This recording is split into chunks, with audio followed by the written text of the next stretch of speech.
Today's subject is called polar coordinates and the calculus of polar coordinates. Polar coordinates is a new kind of coordinate system, not rectangular coordinates, but something like this.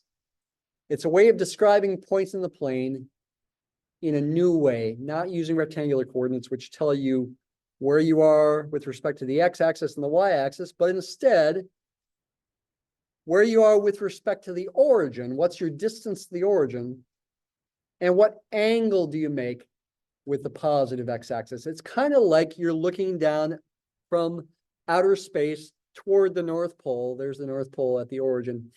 And you see lines of latitude and longitude going away from the North Pole toward the equator. That's the idea. That's kind of why it's called polar coordinates. Different coordinate systems are useful for different things. Polar coordinates is useful for various kinds of double integrals. Computing the double integral using polar coordinates is often much easier than computing the double integral using rectangular coordinates. Other problem-solving kinds of things in physics is another situation where polar coordinates is useful. If you take differential equations in linear algebra, you'll see with me that slanted or skewed coordinates even are sometimes useful. The lines that you use for your axes don't have to be horizontal and vertical. They can be slanted because it can be a useful problem-solving tool. That's why we do such things. What's the idea? We've got an arbitrary point. Let me draw it in the second quadrant over here. Oh, let's put it right about there. Its x-coordinate looks like it's about -3.2, say, and its y-coordinate looks like it's about +3.6. This point P has rectangular coordinates, also called Cartesian coordinates, that are the ordinary coordinates, x and y, approximately -3.2, 3.6. What are its polar coordinates? The first polar coordinate, called r for radius, is the distance between this point and the origin along this ray, or this line segment here. You could call it along the ray that goes out from the origin through the point. That distance is called r for radius or radial distance. The angle is the angle that it makes with the positive x-axis. It's an angle, so we use a Greek letter like a theta or something. Yeah, that's the standard letter that we use here, theta. The polar coordinates of the same point, P, polar coordinates, that's an R in there if you can't quite see. Polar coordinates r, theta are approximately, how far is this point from the origin? Look at these circles centered at the origin. This circle has a radius of 4. This circle has a radius of 5. It looks like this point has a radial coordinate about 4.7, maybe. 4.7. What's the angle? Close to 135 degrees. This line, in fact, right here is at 135 degrees. About 130 degrees, maybe. If you use degrees, make sure you put the degree symbol. However, we do want to be comfortable with radians. If you want to convert from degrees back to radians, take that 130 and multiply by pi divided by 180. About 2.3 radians, say, around. Mostly, we're going to think about theta to be in radians.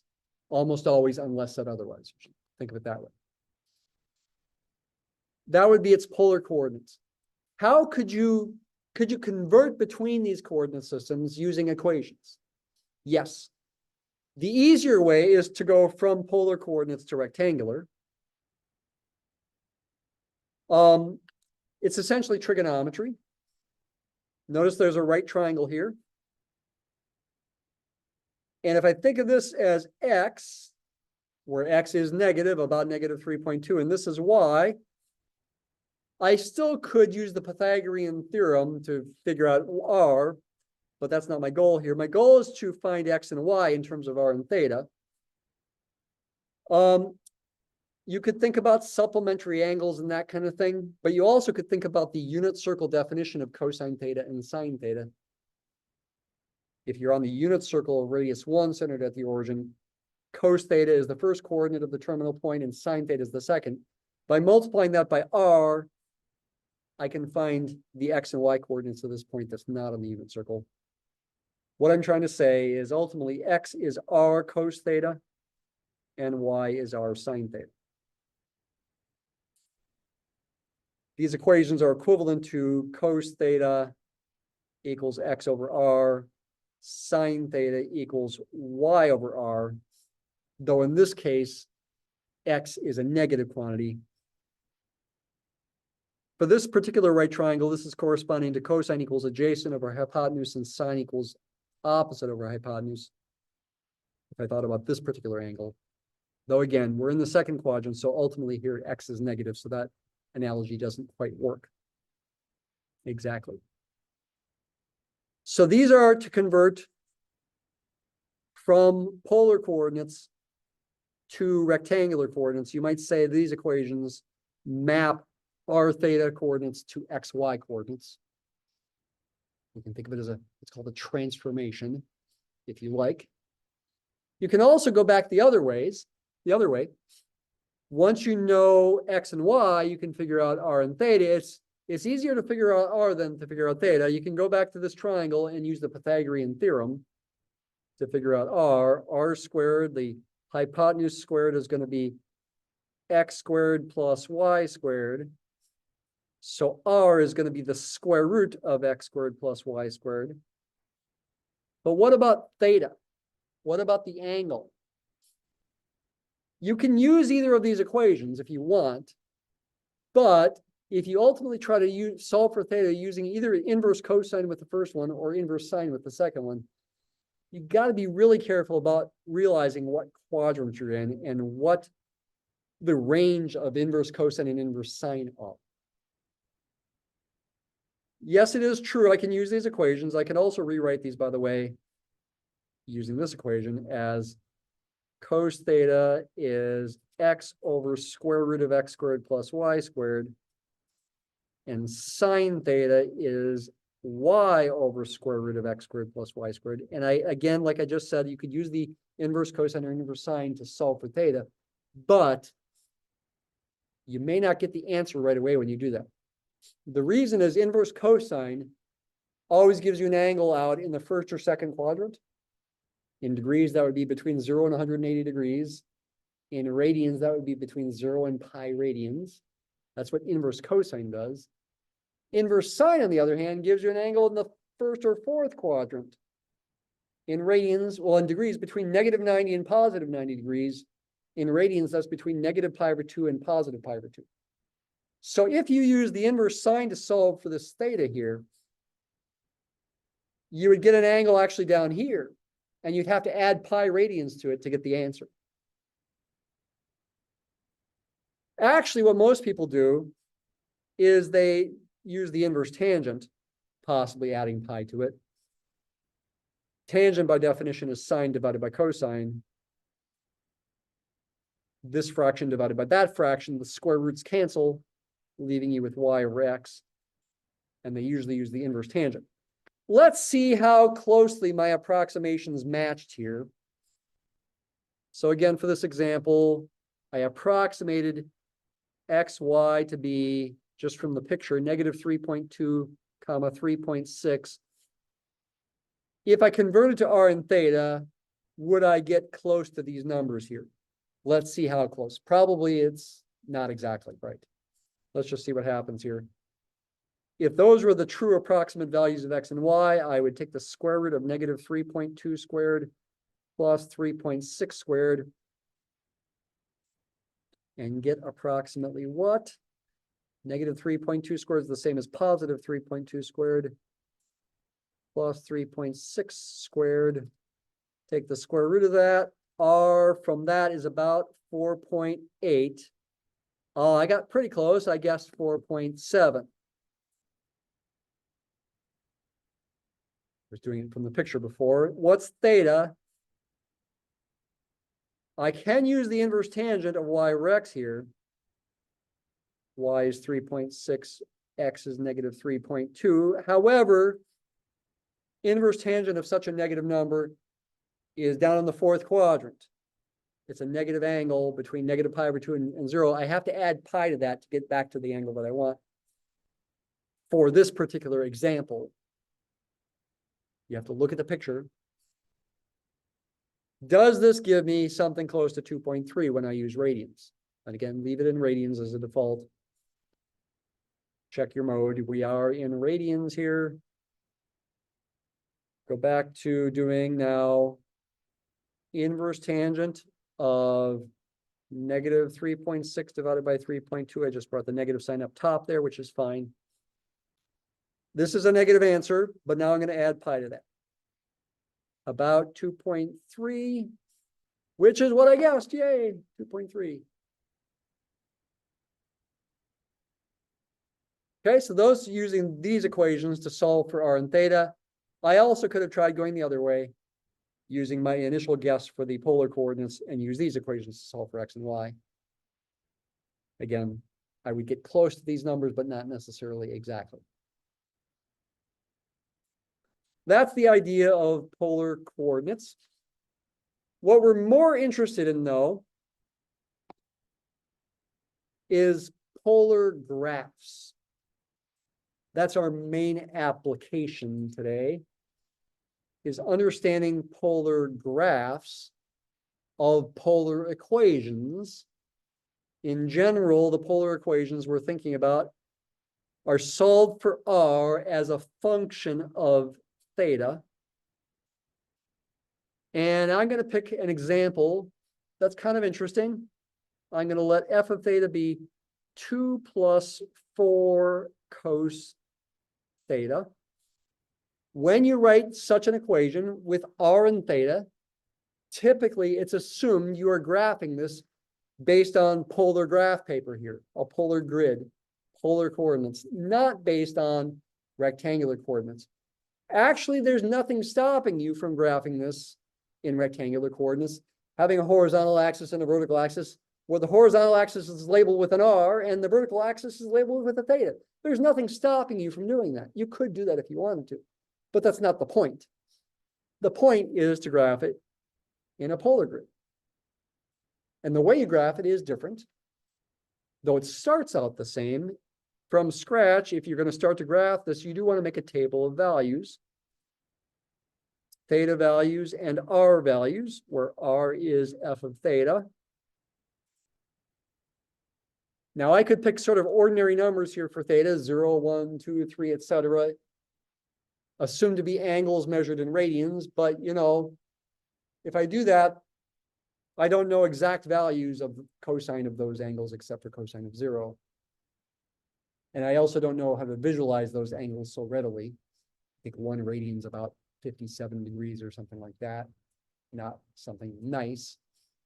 So instead we use the classical famous angles, 0, pi over 6, which is 30 degrees, pi over 4, which is 45 degrees, pi over 3, which is 60 degrees, special angles. Pi over 2 is 90 degrees. Let's also do 2 pi over 3, which is 120 degrees. 3 pi over 4. Oh, let's also do 5 pi over 6 and pi. And I could continue, but I think I will stop when I get to pi. Think with me here. Cosine of 0, you should know that like that. It's 1. Cosine of 0 is 1. If you're thinking about the unit circle definition of cosine and sine, you start at the point 1, 0. The cosine of an angle of 0 is the first coordinate of that point, which is 1. It's the rightmost point in the unit circle. 2 plus 4 times 1, 6. I'll write it as 2 plus 4 equals 6. When the angle is pi over 6 radians, 30 degrees, you move up the unit circle a little bit, Cosine of the first coordinate of that point, it's a little less than 1. The famous value is square root of 3 over 2. This is 2 plus 4 times square root of 3 over 2, which simplifies to 2 plus 2 times square root of 3. What is that? 2 plus 2 times square root of 3, about 5.5. I'll just round to one place after the decimal since I'm trying to get just a rough graph. When theta is pi over 4, 45 degrees, cosine is square root of 2 over 2. So I get 2 plus 4 times square root of 2 over 2, not square root of 3 over 2. 2 plus 2 root 2. 2 plus 2 times root 2, about 4.8. When theta is pi over 3, 60 degrees, cosine, we're moving further up the unit circle. First coordinate is a half, not to 0 yet. 2 plus 4 times 1/2. 2 plus 2, 4. Pi over 2 is 90 degrees. First coordinate of the topmost point in the unit circle is 0. Cosine of pi over 2 is 0. 2 plus 4 times 0 is 2. 2 pi over 3, that's 120 degrees. Cosine is the first coordinate. We're into negative first coordinates. Negative 1/2. 2 plus 4 times negative 1/2. 2 minus 2 is 0. Interesting. And yeah, if we keep going here, we're going to get some negative R values. How can the distance to the origin be negative? Hang with me here. 3 pi over 4. Cosine of that is going to be negative root 2 over 2. 2 plus 4 times negative root 2 over 2, which is 2 minus 2 root 2, which is negative. 2 minus 2 times square root of 2 is about negative 0.8. Couple more. 2 plus 4 times cosine of 5 pi over 6 is negative root 3 over 2. So we end up with 2 minus 2 root 3. Negative 1.5 approximately. Cosine of pi is negative 1. We get 2 minus 4, negative 2. And once we go past pi, okay, I'll do one more. Say it's 7 pi over 6. The most negative value that cosine takes on is negative 1. At this angle, a little bit past pi, cosine starts increasing. In fact, we're going to get the same thing as we get at 5 pi over 6. This is going to be 2 minus 2 root 3, about negative 1.5, etc. And I can keep going around the horn. Once I get back to 2 pi, all the way around the circle, I'm back to 6. Now plot these points, not in a rectangular grid, but a polar grid, polar graph paper. When theta is 0, when I'm on the x-axis, the positive x-axis, r, the distance to the origin, is 6. That's this point right there.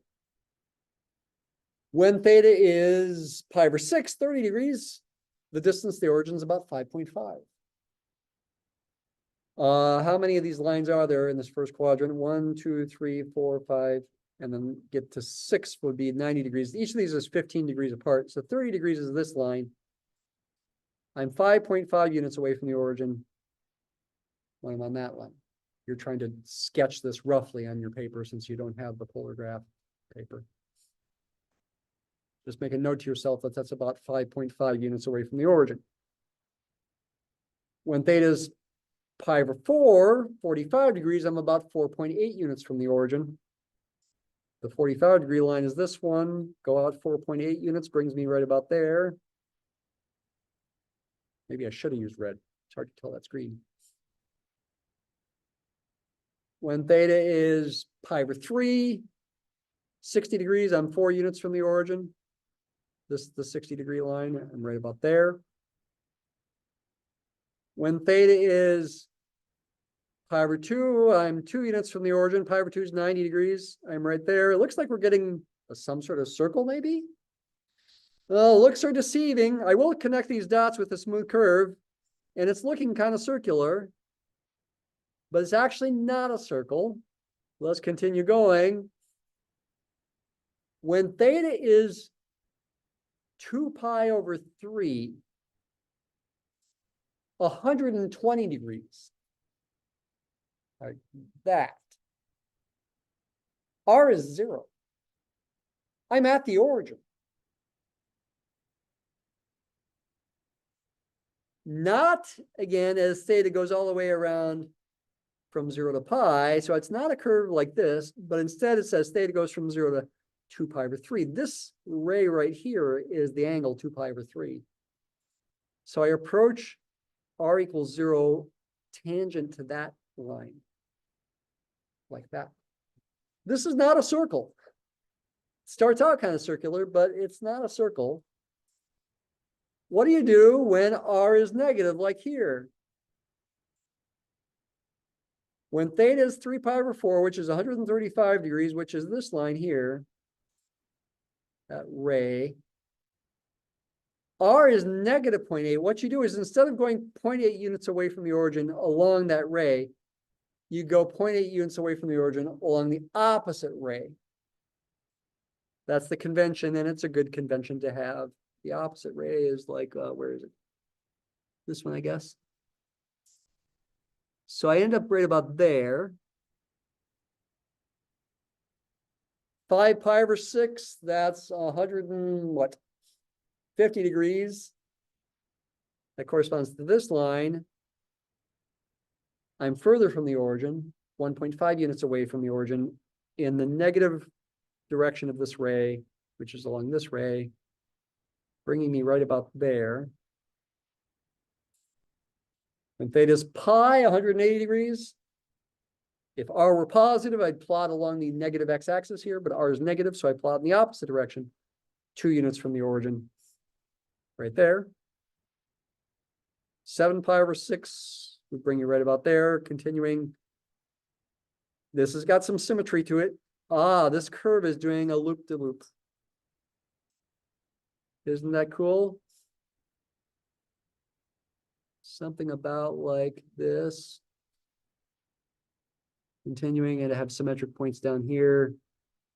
Like right around here or so, and right around here or so. Right around here or so. And I get this kind of shape. Wow, cool. It's got a name. It's called a limacon. Limacon. And I guess the way you write this is with a little funny symbol under the C looking like that. But I believe it's pronounced limacon. I don't know what language puts little funny symbols below C's like that. Does anybody happen to know? I'm not sure. That's what it's called. Polar graphs of equations similar to this sometimes look like these limacons. Sometimes they look like what are called cardioids, which is a similar kind of shape, except it doesn't do a loop-to-loop. It kind of looks like a sideways heart. That's why it's called a cardioid. Cardioid. That is supposed to be funny. But this one's a limacon. So at the moment, the application is to make pretty pictures. And you'll see as you do the reading, there are more pretty pictures, like flower shapes with petals that you can make with polar coordinates, limacons, cardioids. The point at the moment, well, nice spirals too. The point at the moment is to make pretty pictures and to do calculus with those pretty pictures. What kind of calculus? Maybe finding slopes, maybe finding arc length, maybe finding areas. Yeah, we want to do those 3 things today. Find slopes along such curves, find arc lengths, and find areas. Those are our 3 main applications of calculus to this. Real life applications, not so clear other than just art, okay, enjoying pretty pictures. Though you could imagine maybe you could, this could be a parking lot and you could drive your car like this, or you could walk like that if you wanted to. So you could argue there's an application to motion. And if it was pedals you were making, yeah, you could walk or drive your car like that too. Question? We will convert it back to X and Y for the purpose of seeing how to figure out, what is it? Slopes, arc lengths, and areas. So we will do that. I guess you might say use our knowledge about rectangular coordinates to help us figure those things out. So we'll come back to this particular example, but let's talk generalities now. We've got a polar equation, or you might say a polar function, generating a polar curve graphed using polar coordinates like we just did. R equals f of theta. By the way, if your polar equation is not solved for r as a function of theta, if you can, you would try to do that before you make your graph. These kinds of things are easiest to graph, to find slopes of, to find arc lengths of, and to find areas. Not under the graphs, but swept out by the graphs. The area one is the trickiest for certain situations, at least. There's your polar equation generating a polar curve. How can we relate it to rectangular coordinates and use our knowledge about rectangular coordinates to do various things? The conversion equations, I wrote these down before, are x equals r cos theta and y equals r sine theta. What you can do is you can replace those r's with f of thetas. So x becomes f of theta times cosine of theta, and y becomes f of theta times sine of theta. Once you've done this, what you've really done is you have created parametric equations in the parameter theta instead of the parameter t. But the principle is still the same. You could still graph it using parametric mode on your calculator. In fact, as we do this general kinds of stuff, I will illustrate these ideas both with calculator and Mathematica. For our example, again, we're still going to consider r equals f of theta equals 2 plus 4 cos theta. If I want to graph that equation, that limacon that I graph by hand in my calculator, there's two ways I can do it. In both ways, I need to change from function mode to something else. Either par for parametric or pole for polar. Let's start with pole for polar. This is something new. I'm in my mode screen. Mine looks like this. I choose pole for polar. When I go to y equals, just like happens with parametric mode, it looks different than usual. Now I go to y equals, I see r's. It's after functions of theta. My function of theta is 2 plus 4 cosine theta. How do I get a theta to show up? It is the same as the x button. And when you're in polar mode, it'll show up as a theta. So we're about to graph this on the calculator in polar mode. For the window, pick theta to go from 0 to 2 pi, about 6.28. The t-step it picked as a default is about 0.13. That's probably pi over something. If we're going to see the limacon that I have graphed by hand in a good window for x and y, I picked x going from -2 to 7 and y going from -4 to 4 because it seemed reasonable, looking at the picture that I drew by hand. All right, now I'm about to hit graph. We should see that limacon. Ready? 1, 2, 3, go. There it is. It's the scales on the x and y axes as a default, are not the same in calculators. If you wanted to see it a bit more accurately when the scales are the same, we could do a zoom square under the zoom button, Z square, enter that, it redraws it with the scales on the X and Y axes being the same. And you might say that's how it truly looks. I could also graph this with parametric mode, this exact same curve. However, if I use parametric mode, go back to my mode screen, go to par instead of pole. If I use parametric mode, I don't plug in the function f of theta. Instead, I plug in these functions, although the calculator is going to use the letter t instead of theta. Doesn't matter. Yes, theta is an angle, it's not time. But we can still think of it as time if we want to. We could imagine time going by as the angle changes, effectively treating the angle as time or the time as the angle. Go to my y equals. F of theta, use parentheses here, is 2 plus 4 cos theta. It's going to be a t there. Continue using parentheses. All this gets multiplied by cos t. Cos theta written by hand. Go to the y, use parentheses, 2 plus 4 cos still, because it's f of theta, involves cosine, not sine. This is cos t, still the same f of theta, but now times sine theta, t in the calculator. Go to my window. T min max should be 0 to 2 pi. Actually, the x min max and y min and max here are the z square choices, I believe. I think I did this in the last class. You could do -2 to 7 like I did before if you want. Graph it. Ready? 1, 2, 3. We're going to see the exact same graph. There it is. Okay, so I made the same graph first using polar mode, second using parametric mode.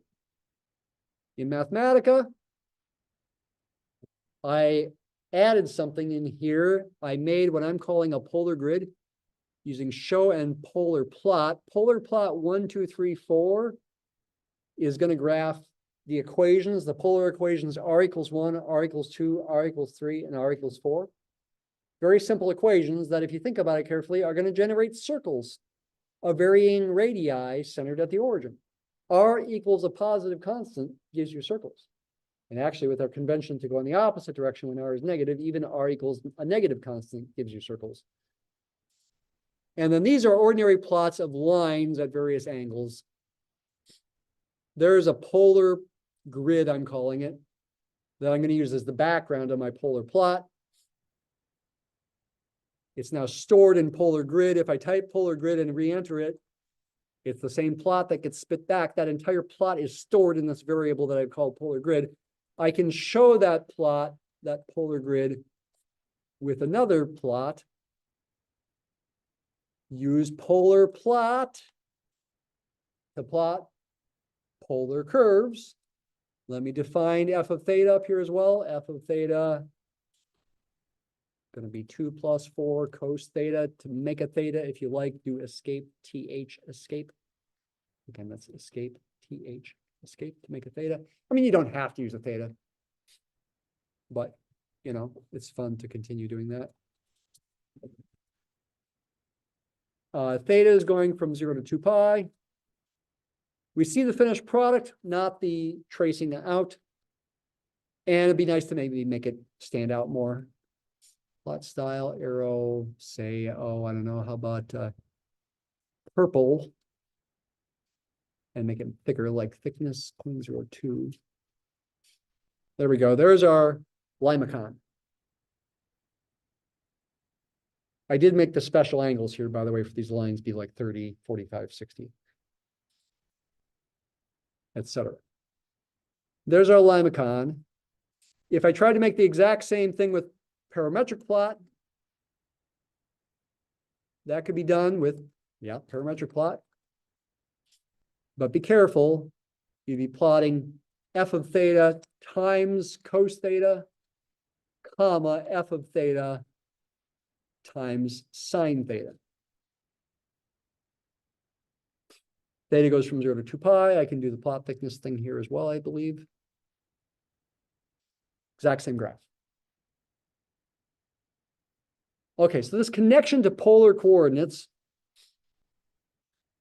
can be done, and it is useful.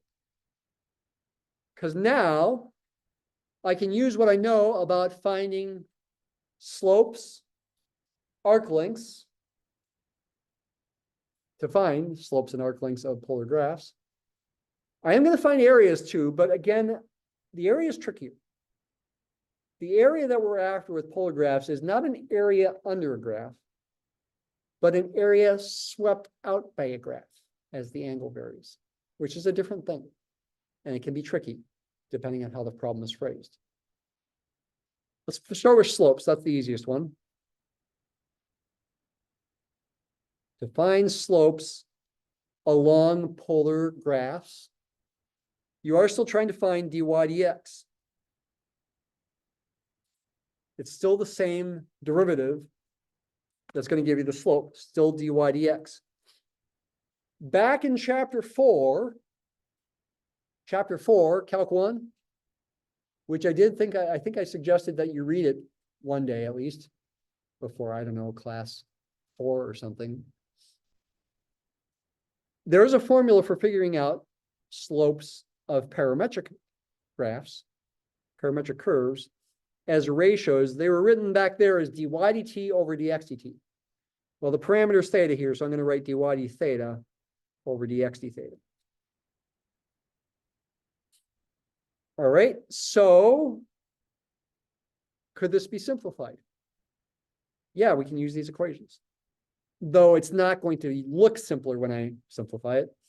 It'll just be written in terms of f and its derivative f prime.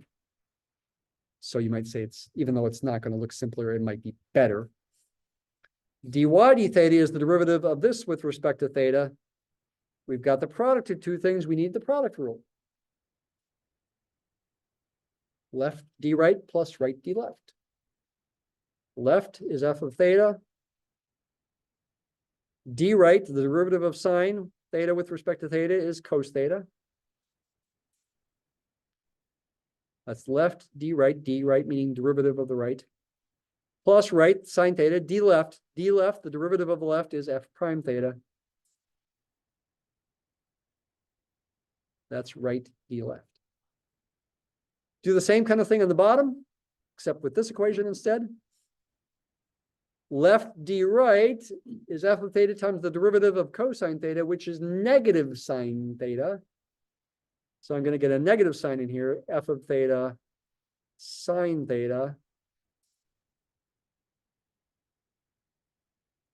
That's left d right plus right cos theta d left is f prime theta.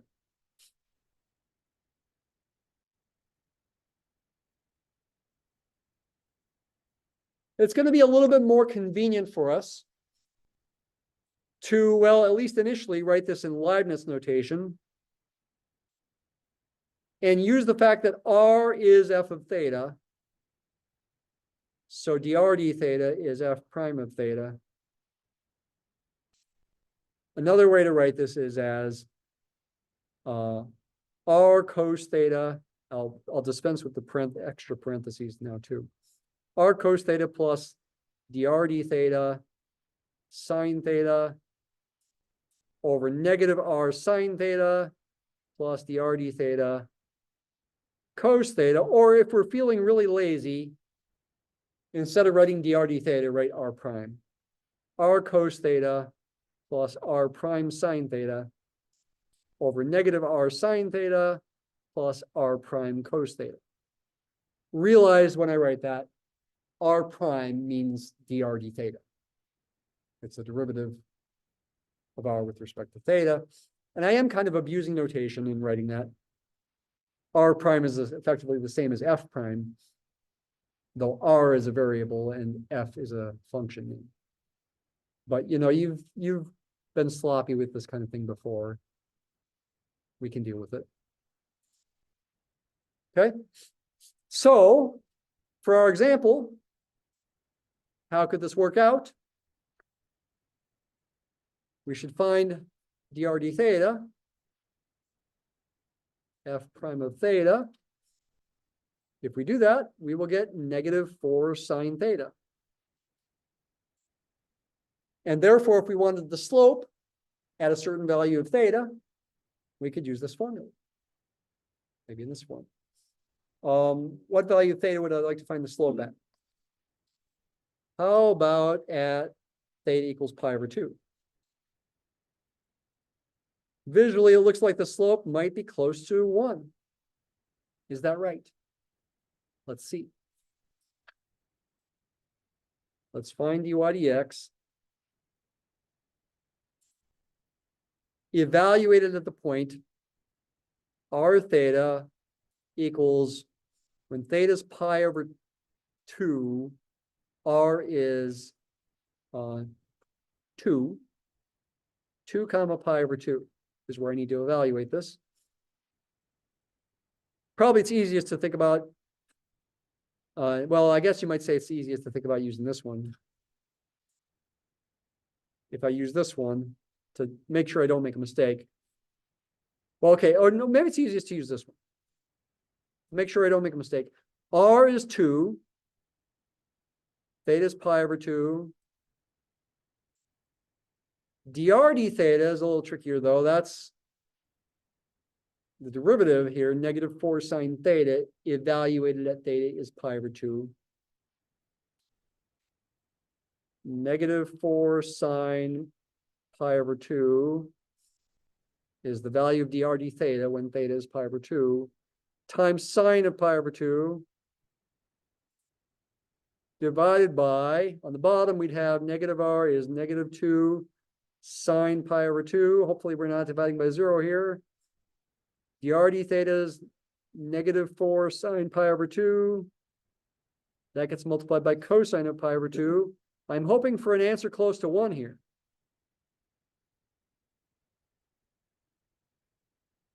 Is it? Pi over 2 is 90 degrees. Cosine of that is 0. Sine of that is 1. The cosines get replaced with 0. The sines get replaced with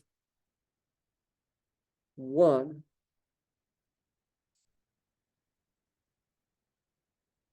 Plus sign here, plus -4 times 1 times 0. Looks like the answer is closer to 2 instead of 1. Yeah. -4 over -2, which is +2. So my picture by hand, I wasn't accurate enough to estimate the slope as close as I want. It's actually a bit steeper there than I drew it. Slope is 2. Can we see that if Mathematica has a more accurate picture? Probably.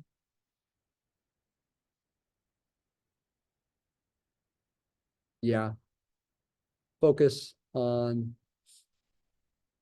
oops, Mathematica is stalling there.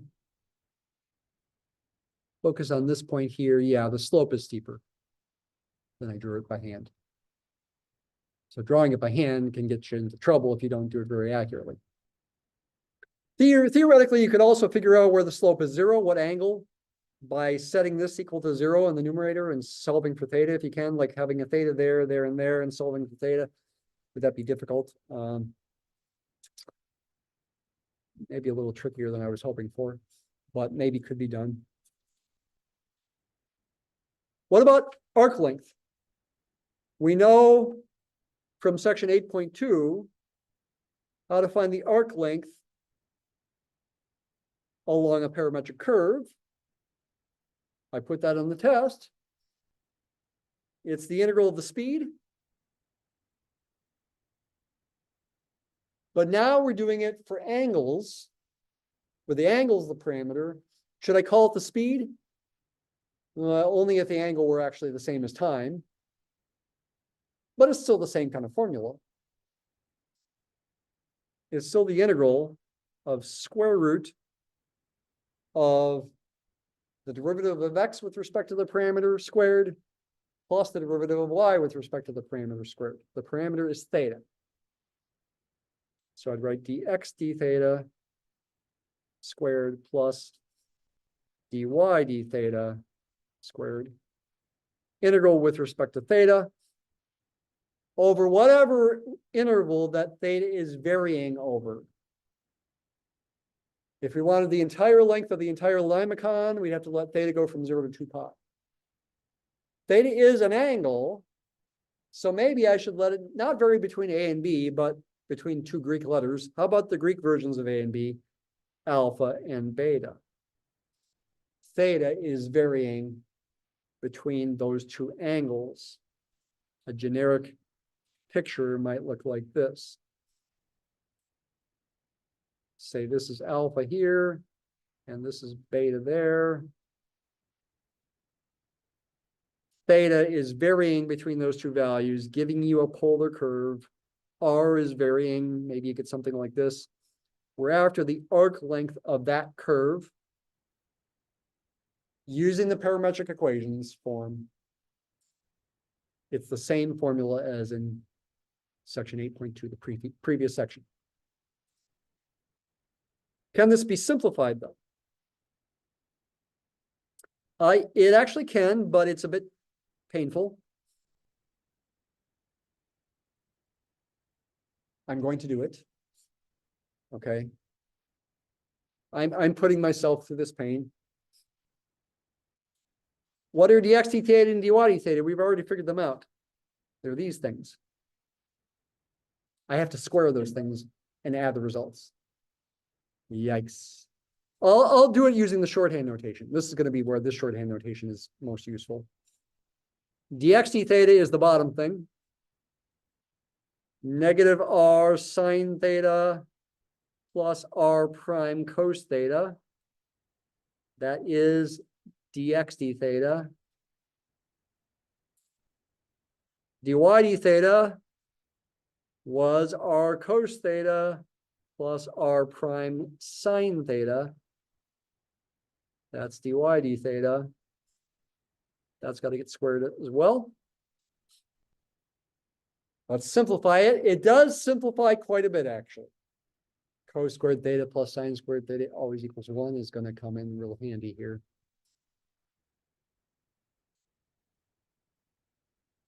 Expand it out. Make your square root even longer here. I'm going to FOIL because I'm squaring binomials. Negative r sine theta squared is positive r squared sine squared theta. That's first times first there. Outside times outside and inside times inside gives you, in both cases, the product of these two things. So we have two of those. So we get a minus 2r prime sine theta cos theta. And then last times last is going to be, careful, r prime squared cos squared theta.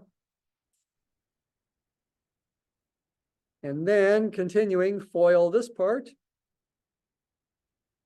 First times first is r cos theta times itself is r squared cos squared theta. I'm looking right there. Outside and inside products are the same thing, so I get two of them. Plus 2r prime sine theta cos theta. Oh, isn't that nice? These two things will cancel. So nice. Not done yet. Last times last there is plus r prime squared sine squared theta d theta. Just barely enough paper. Yeah, we got some cancellation. We can also group together some terms. Terms that involve r squared are these two. They get grouped together. Terms that involve r prime squared are these two. They get grouped together. Factor out an r squared out of those two terms, their sum, and factor an r prime squared out of those two terms with their sum. Use the fact that cos squared theta plus sine squared theta equals 1. And in the end, it simplifies very nicely to the square root of r squared plus r prime squared. D theta it probably would be best to go back to f of theta notation now. R is f of theta. So I get square root of f of theta squared plus r prime is f prime of theta squared. F prime of theta, that gets squared as well. D theta. Is this a difficult integral to do for our example? It is actually. What is f of theta plus f of theta squared plus f prime of theta squared for our example? F of theta is 2 plus 4 cos theta. That gets squared. F prime is negative 4 sine theta. That gets squared. FOIL this one out gives me 4 plus 16 cos theta plus 16 cos squared theta.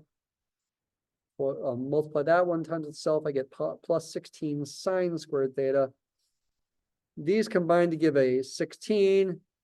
16 plus 4 is 20. So I get 20 plus 16 cos theta, which is easy to integrate, but I'm taking a square root of it.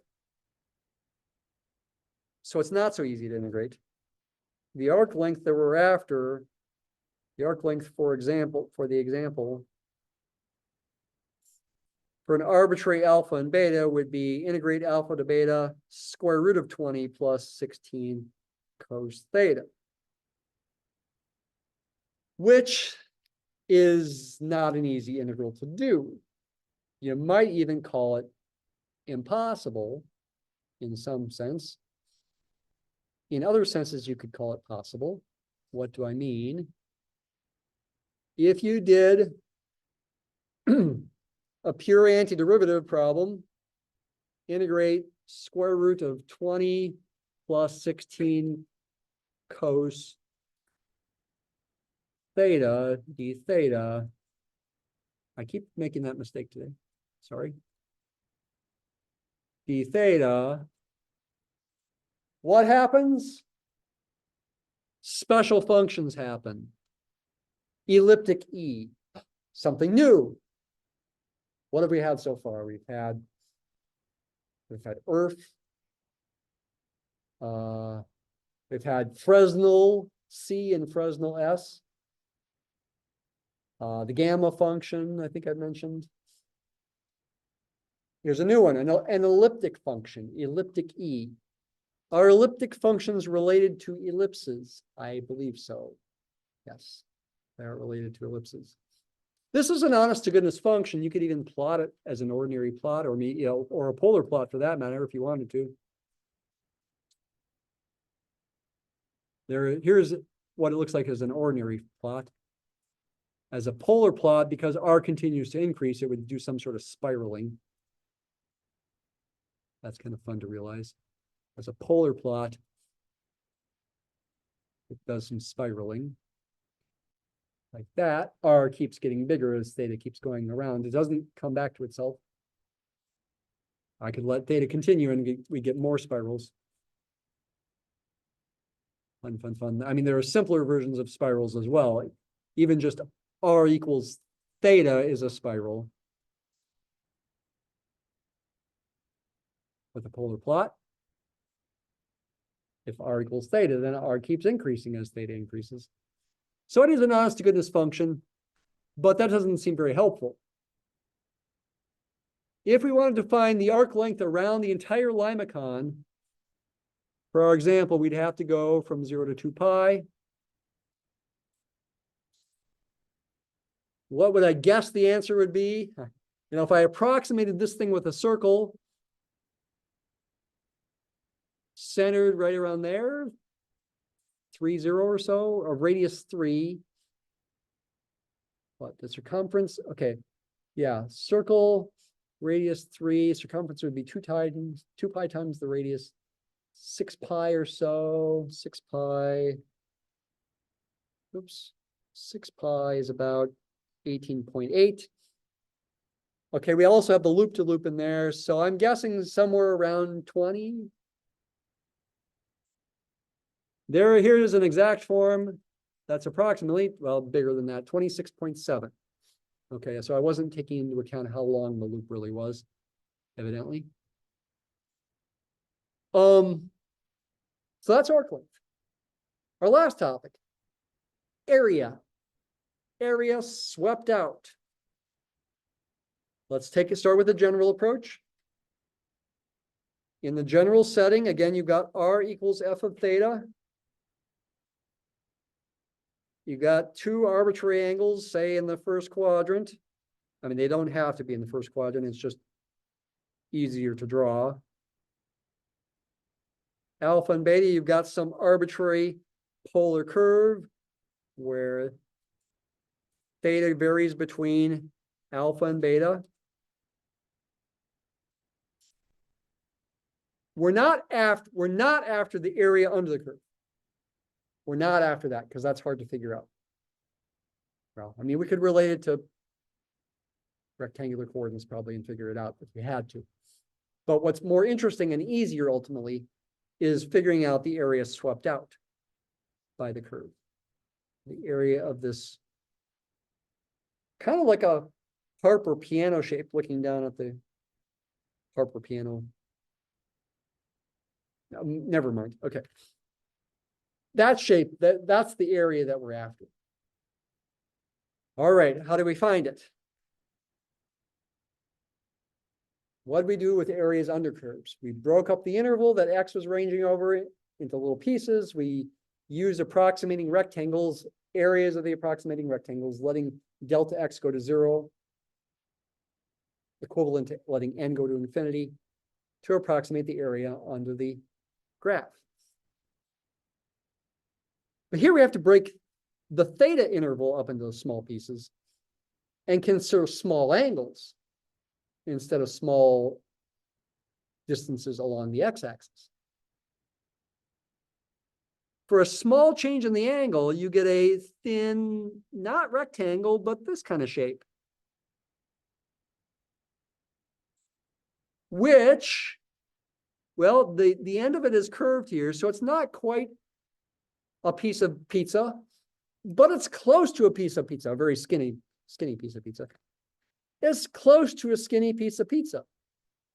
And so maybe I should approximate it as a piece of pizza.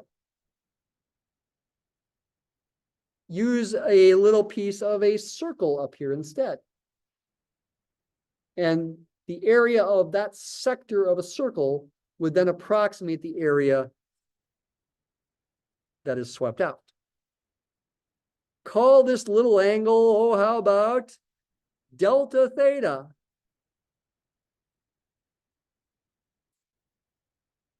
What is the area swept out, which includes this curved piece here, in terms of delta theta?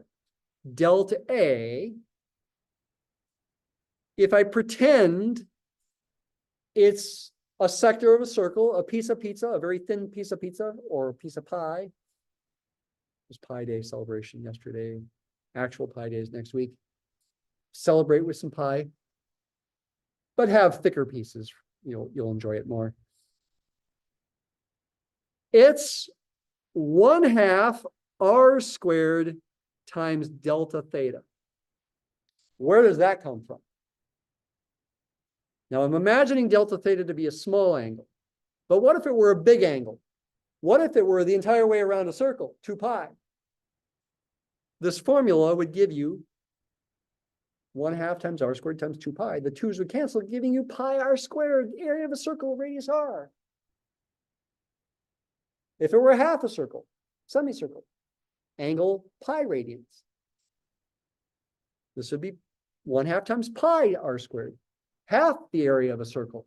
It definitely works giving you areas of circles or semicircles or quarter circles for relatively big angles. Yes, it works for small angles as well, though delta theta does need to be in radians, not degrees. You never use degrees in calculus unless you're told to. Always use radians. We're working toward an integral here. The total area swept out. Area swept out. Call it A, is the sum of the delta A's which will be approximately the sum of 1/2 r squared times delta theta, where r is f of theta. Right? R equals f of theta here. Hey, that's a Riemann sum for the integral of the function 1/2 f of theta squared. Let delta theta go to 0. The area swapped out. A is going to be the integral of 1/2 f of theta squared over the interval from alpha to beta. We could use the infinitesimal approach as well. Infinitesimally, I'd write dA equals 1/2 r squared d theta. Change the deltas to d's, change the approximately equal to an exactly equal to. Say to yourself, the total area is the sum of the infinitesimal areas where you pretend the integral represents sum, which would be 1/2 the summation of these kinds of things, which would be the summation of these values because r is f of theta. And then you say, hey, wait a minute, if I'm actually going to get an answer, I need to do a definite integral. So then you go over here and you get your limits of integration. Both approaches get you to the right integral. Yes, they're not rigorous, but we're okay with that. That's the kind of integral you do, which for our example is going to be relatively easy, actually, relatively. For our example, A is going to be the integral from alpha to beta. 1/2 f of theta was 2 plus 4 cos theta. That gets squared. That's a doable integral. I'll bring the 1/2 out in front. 1/2 integral from alpha to beta. 4 plus, it'll be, when I FOIL, I'll get a 16 cos theta and also a 16 cos squared theta. Use our famous identity that cos squared theta is 1/2 plus 1/2 cos 2 theta to help simplify. 1/2 times the integral from alpha to beta. Let's see, 16 times 1/2 is 8. 4 plus 8 is 12. Then we also have plus the 16 cos theta, and we also have 16 times 1/2 is 8 plus 8 cos 2 theta. Maybe you want to bring the 1/2 back through, so we are ultimately integrating from alpha to beta. 6 plus 8 cos theta plus 4 cos 2 theta, which can be pretty easily done. 6 theta plus 8 sine theta plus, it'll be 2 sine 2 theta. Check that by differentiation. Evaluate it from alpha to beta, whatever that ends up equaling. Let's finish class by evaluating that at particular alphas and betas. Let's also recopy this picture here. Let's start off letting theta go from 0 to pi over 3 instead of 2 pi. What the integral is going to give you here, so I'm letting theta go from 0 to pi over 3. Pi over 3 is 60 degrees. I'm not getting the area under the graph. I'm getting the area swept out by the graph. So the entire region from the x-axis to the left of the graph and up to this slanted line right there. That's the area I'm after. What does it equal here? I go from 0 to pi over 3. Yeah, it's happening so much today. Pi over 3. I'll just type it in as 1/2 f of theta squared.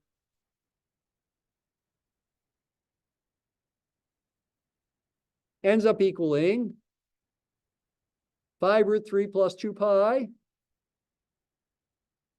What is that approximately? Take the previous output and approximate it. It's about 14.9. That's supposed to be an area. It's the area of this wedge-shaped region from here up to this line here, about 14.9. And if you estimate it with a triangle and almost a circle, a quarter circle, you'll get approximately the same thing. Here's the final thing. This is really tricky here. What if you wanted the area, not of the entire limacon, but just the part that's above the x-axis, but not including the loop? You would not want to let theta go to pi. That would be wrong.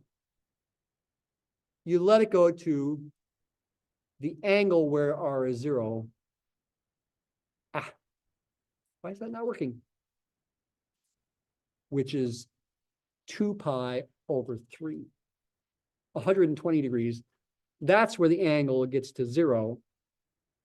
And now doing the integral from 0 to 2 pi over 3 is going to give you the area of about 17.76, not under this curve, because the curve doesn't even pass the vertical line test, but swept out by the curve, which is the same as the area of this entire region that's above the horizontal axis. It's about 17.76.